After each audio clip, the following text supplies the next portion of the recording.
Whenever my mother called me, it usually meant she needed someone to yell at or someone to blame for a minor inconvenience in her perfect, wealthy life. So, when my phone rang on a random Tuesday and her voice dripped with an unnatural, sickening sweetness, the hairs on the back of my neck stood up. Asterisk, darling. It's been so long. I've booked a private table at Le Bernardine for just the two of us tonight. Dress nicely. Asterisk, she chirped. I hadn't been invited to a one-on-one dinner with her in over a decade. I sat in my small, cramped apartment, staring at the screen in pure disbelief. Against my better judgment, I put on my only decent blazer and went.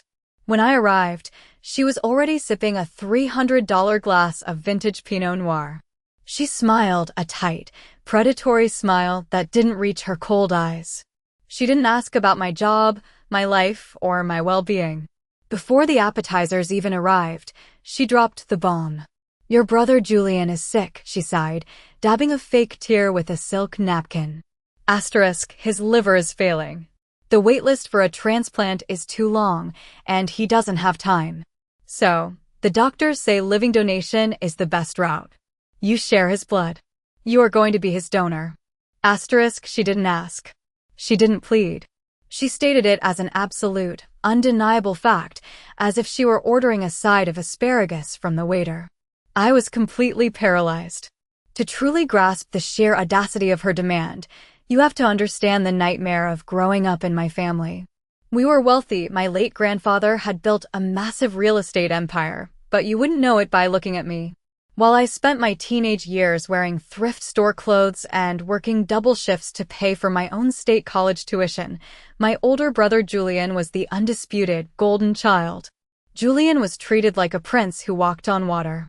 When he crashed his first Porsche while driving under the influence at 19, my parents just bought him a brand new Mercedes to comfort him through the trauma.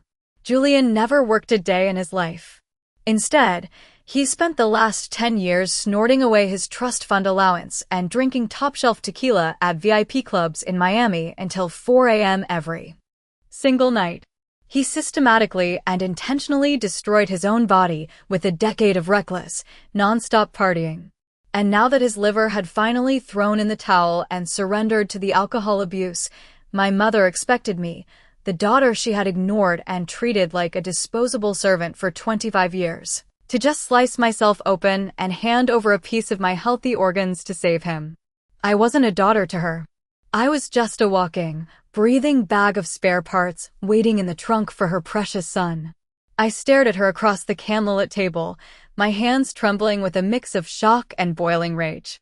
No, I said, my voice barely above a whisper. Asterisk, he drank his liver into oblivion, Mom. I am not risking my life and undergoing a major, agonizing surgery because Julian couldn't put the bottle down. Asterisk, the moment the word no left my lips, the sweet, loving mother facade instantly melted away, revealing the monster underneath. Her eyes narrowed into furious slits. Asterisk, how dare you? Asterisk, she hissed, slamming her manicured hand on the table. Asterisk, he is your brother. You selfish, ungrateful little brat. After everything this family has done for you. Asterisk, I stood up, threw a $20 bill on the table for my water, and walked out. But that was only the beginning of the nightmare. By the next morning, my phone was exploding. My mother had launched a full-scale psychological warfare campaign. She posted a massive, crying paragraph on Facebook, tagging every single relative and family friend. She wrote about how Julian was tragically fighting for his life and how her cruel, heartless daughter was refusing to do the bare minimum to save him. My inbox was flooded with vicious messages from aunts, uncles, and cousins calling me a monster, a murderer, and a disgrace to the family name. They were actively trying to bully me into the operating room. For 3 weeks, I ignored the calls. I blocked numbers. I tried to maintain my sanity. But my mother was a master manipulator, and she knew exactly how to corner her prey. A month later, my company's CEO invited me to a massive charity gala hosted by the city's elite real estate developers. It was a mandatory networking event for my career, so I had no choice but to attend. The ballroom was packed with hundreds of high society guests, flashing cameras, and local politicians. Halfway through the evening, the lights dimmed, and a spotlight hit the main stage. My stomach completely dropped into my shoes. Standing at the podium, holding a microphone and wiping away dramatic tears, was my mother. "Tonight is about family," she announced into the mic, her voice echoing through the massive hall. Asterisk, my beautiful son Julian is in the fight of his life against a terrible illness. But there is hope. Asterisk suddenly, a second blinding spotlight swung across the dark room and locked directly onto me. Hundreds of heads turned to stare. My brave, heroic daughter has finally agreed to step up, my mother declared, pointing right at me with a triumphant, evil smirk. Asterisk, she will be donating her liver to save her brother. Let's give a massive round of applause for our family's savior. Asterisk, the entire ballroom erupted into deafening cheers and a standing ovation. Cameras flashed in my face. Strangers were patting my back. I was completely trapped, humiliated, and backed into a corner with no escape route. She thought she had checkmated me in front of the entire city. She thought I would be too embarrassed to back out now. But she had no idea what I was about to do next. I survived the rest of that gala by pasting a numb, artificial smile on my face while high society strangers shook my hand, praising my sacrifice. My mother watched me from across the room, her eyes gleaming with the triumph of a predator who had just locked the cage. She thought public pressure was the ultimate leash. The very next morning, before the sun even fully rose, I drove 2 towns over to a private medical facility. If I was going to be forced into this nightmare, I needed hard, undeniable medical proof to back my way out. I scheduled a comprehensive living donor evaluation, blood typing, tissue typing, and the mandatory HLA, human leukocyte antigen, matching tests. Sitting in that sterile white room with a needle in my arm, watching vial after vial of my blood being drawn, I was praying to a God I hadn't spoken to in years. "Please," I begged silently in my head.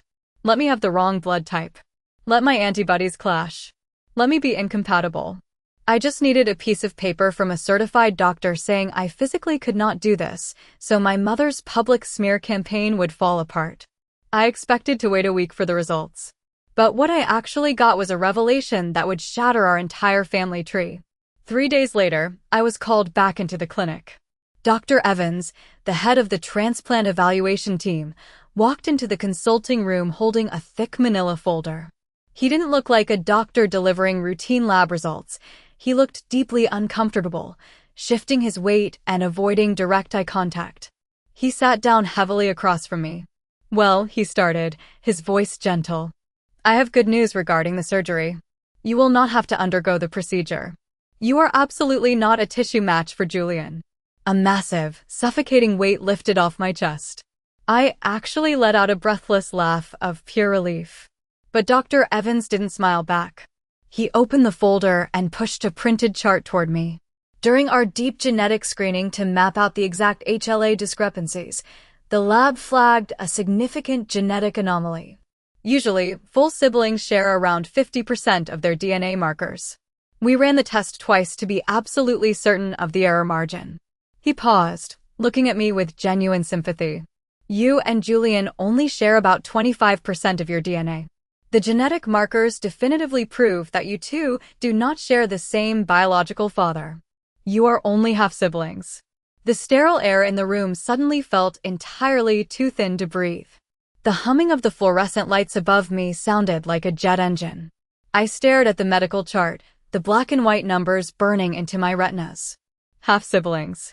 Julian was not my father's son. Suddenly, 25 years of bizarre family dynamics slammed into place like the final pieces of a twisted, ugly puzzle. My mother's obsessive, unnatural favoritism toward Julian finally made sickening sense. He wasn't just her firstborn. He was the product of her secret affair, the love child she had to protect and spoil at all costs. I was just the necessary distraction, the biological offspring she had to produce with her actual husband to maintain the illusion of a perfect marriage. But the true gravity of this secret went far beyond a cheating scandal. My paternal grandfather, the ruthless patriarch who built the family's real estate empire, despised infidelity. Before he passed away, he locked his entire $20 million fortune in a watertight, ironclad trust fund. I had read the legal documents myself. The primary clause was explicit. The money would only be dispersed upon Julian's 30th birthday, and it was strictly reserved for the direct, legitimate blood heirs of his lineage. Julian wasn't a blood heir. He wasn't entitled to a single penny. My mother hadn't just lied to her husband. She had orchestrated a multi-million-dollar inheritance fraud. I walked out of that clinic holding the manila folder like it was a loaded weapon. My first instinct was to drive straight to my parents' mansion and scream the truth until the window shattered. But I remembered the humiliation at the charity gala. I remembered the years of emotional abuse, the thrift store clothes, and the way my mother had treated me like a disposable organ farm. Screaming wasn't enough.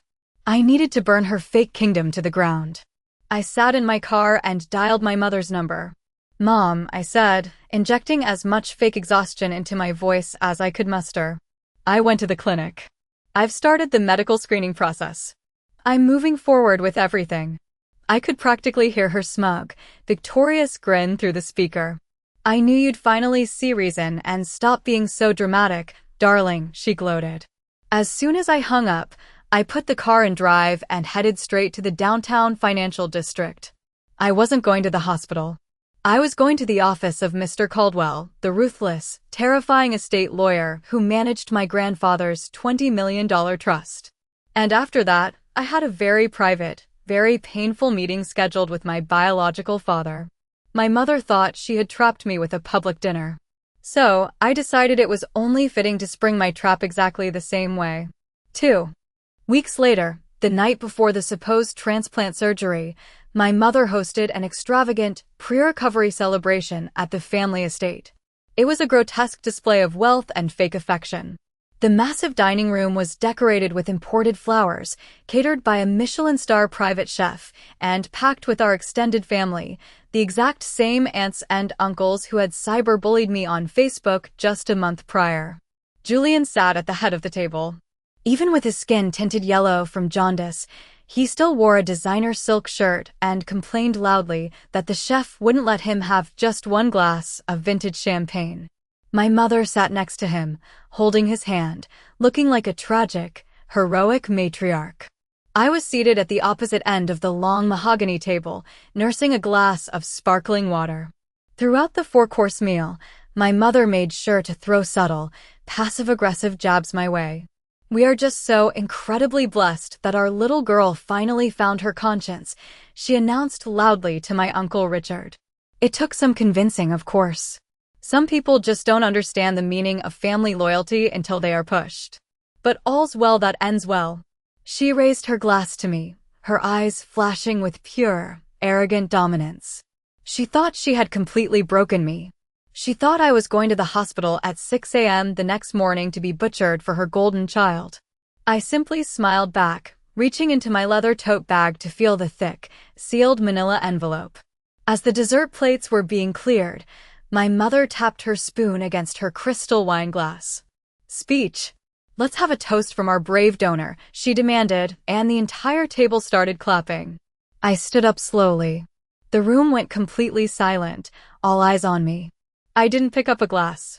Instead, I pulled the manila envelope from my bag and tossed it onto the center of the table. It landed with a heavy, satisfying thud right next to the floral centerpiece. "I actually don't have a toast," I said, my voice eerily calm, echoing in the cavernous dining room. "But I do have an announcement regarding the surgery tomorrow. It's been canceled." The smiles instantly vanished. My mother's face turned scarlet. "What kind of sick joke is this?" she hissed, half standing up. "You can't back out now. You're a match." "The doctors confirmed it." I looked her dead in the eyes. "The doctors confirmed a lot of things, Mom." I reached over, opened the envelope, and pulled out the lab results. I went to a private clinic for my HLA typing. The doctor informed me that I cannot donate my liver to Julian because we are not a biological match. In fact, according to this deep genetic screening, Julian and I only share 25% of our DNA. I turned my gaze slowly toward my father, who was sitting frozen, his wine glass halfway to his mouth. We don't share the same father, Dad. Julian is not your son. If you dropped a pin in that dining room, it would have sounded like a gunshot. The silence was absolute, suffocating, and deafening. My father lowered his glass, his face draining of all color, turning a horrifying shade of ash gray. He looked at the medical documents in my hand, then slowly turned to look at my mother. "What is she talking about?" he whispered, his voice trembling. My mother was hyperventilating, clutching her pearl necklace. "She's lying. She forged those papers to get out of the surgery.